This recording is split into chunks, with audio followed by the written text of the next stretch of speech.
పెద్ద ఎత్తున వలస వెళ్ళిపోతున్న ప్రజలని ఆపడానికి ప్రయత్నిస్తోందా?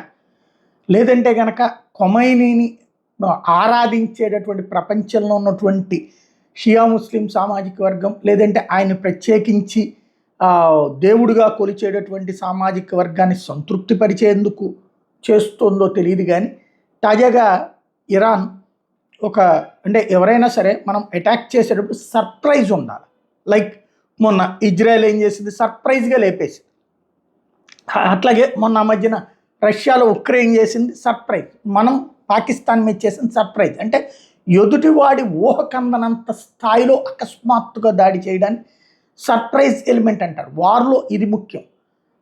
ఏదో సినిమాల్లో ప్రతిజ్ఞల్లాగా, లేకపోతే కనుక సినిమాల్లో హీరోలు చెప్పినట్టు ఈ సాయంత్రం వస్తా, మీ ఇంటికి వస్తా, మీ గడపకు వస్తా, నీ అంతు చూస్తా లాంటి స్టేట్మెంట్లు యుద్ధం అప్పుడు వెర్రి పుష్పాలు అవుతారు.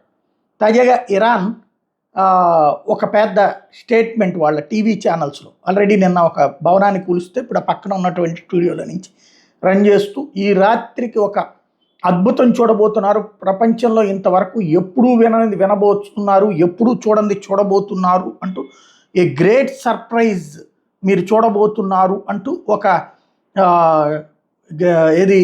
ఇది world will remember the century for centuries, శతాబ్దాల పాటు గుర్తుపెట్టుకునేటటువంటిది ఉంటుంది అన్నటువంటి స్టేట్మెంటు రాత్రి ఇచ్చుకొచ్చారు.